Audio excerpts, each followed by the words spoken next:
Hai sobat, gue Angli Story. Gue kali ini mau cerita tentang yang terjadi salah satu karyawan KPI. Tapi sebelumnya gue terlebih dahulu mau menjelaskan tentang KPI itu sendiri ya. Sebelum ada banyaknya anggapan, ya KPI yang tugasnya suka ngeblur-ngeblur, ternyata malah ngelakuin hal yang seperti itu. Yang jelasnya sih sebenarnya tugas ngeblur-ngeblur itu tidak dilakukan oleh KPI. Untuk alur kerjanya akan gue coba jelasin dulu ya. Yang pertama kali dilakukan sebelum adanya suatu tayangan, itu pertama kali disensor oleh lembaga sensor film atau divisi pensensoran yang ada di pertelevisian ya. Setelah di blur atau disensor itu, maka akan diserahkan oleh ke QC apakah sudah sesuai dengan aturan-aturan yang berlaku. Dan setelah ditayangkan, ini yang menjadi perhatian dari KPI. Jadi kalau di sini kita ngelihat kok di blur ini nampaknya sengaja dilakukan sebagai pembodohan publik ya, tapi ternyata bukan seperti itu. Yang lebih jelasnya sih seperti menghindari teguran-teguran yang mungkin saja dilakukan oleh KPI. Jadi udah cukup jelas ya tugasnya KPI, bukan ngeblur, tetapi ya kayak lo nayangin adegan seperti itu adegan yang tidak cocok untuk ditayangkan, ya kayak gitu ya. Sampai di sini sudah cukup jelas ya. Yang walaupun memang banyak juga lembaga-lembaga di negara kita yang tujuannya baik, namun akhirnya namanya jadi tercoreng oleh karena perbuatan oknum-oknum tertentu ya. Jadi gue mau lanjut ke kronologi kejadiannya.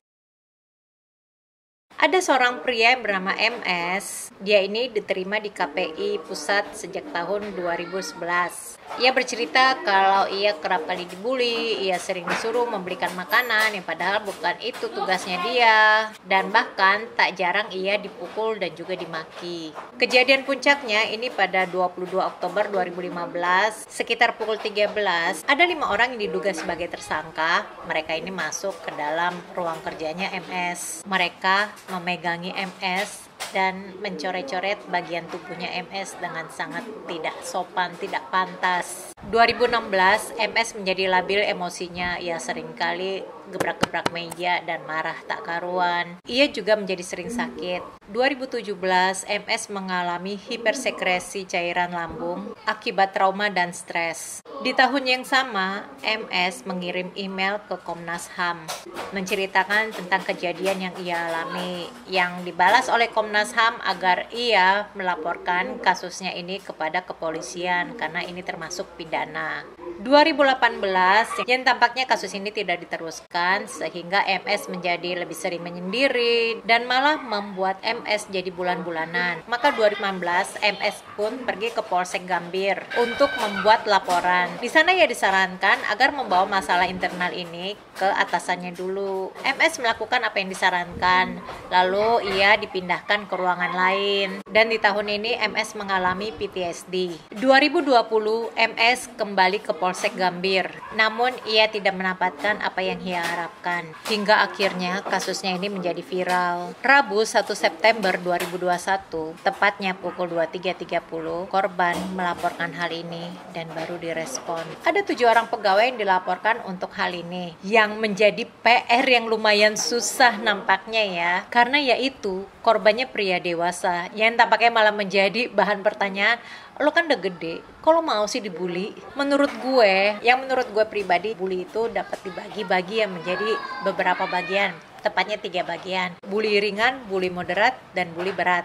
Kalau yang bully ringan itu seperti jok-jok biasa, yang pelaku dan korban itu ya sama-sama, ya itu kan cuma joke aja gitu. Sedangkan yang bully moderat yang kayak ada keterkaitannya dengan fisik, dimana kayak pocel itu juga termasuk moderat ya, tetapi korban ya dapat menghandle perasaannya, ya udah nggak apa-apa, itu kan cuma joke. Dan di moderat ini biasanya pelaku dapat menarik diri, menahan dirinya. Oh ya, gue sudah menyakiti lo, berarti gue nggak boleh nerusin hal itu lagi.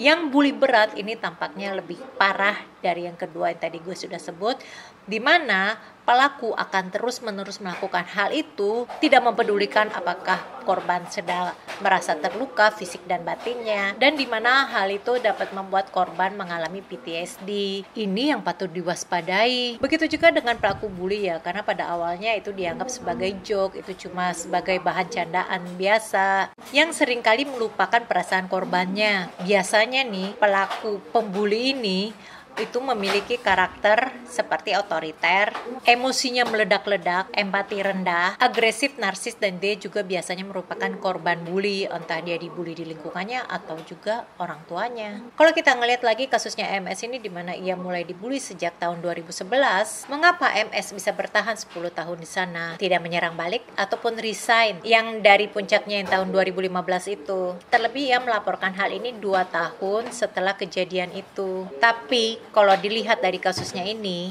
di mana MS bukanlah wanita dan dia juga bukan anak kecil. Yang sekilas kalau dipandang perbuatan bulian dan pelecehan yang dialami MS ini ya tidak berakibat buruk ataupun merugikan bagi MS ya karena si MS ini pria bukan wanita, tetapi memiliki dampak yang sama buruknya, yaitu PTSD tadi. Adapun harapan kita semua ya pasti masalah ini semoga bisa cepat terselesaikan dan dapat membawa kelegaan bagi semua pihak, dan juga bagi orang-orang yang melakukan perundungan ini ya memang kalau misalnya terbukti ya setidaknya lebih mawas diri. Aku harap kamu suka dengan videoku ini dan nantikan video-videoku berikutnya karena aku upload setiap hari.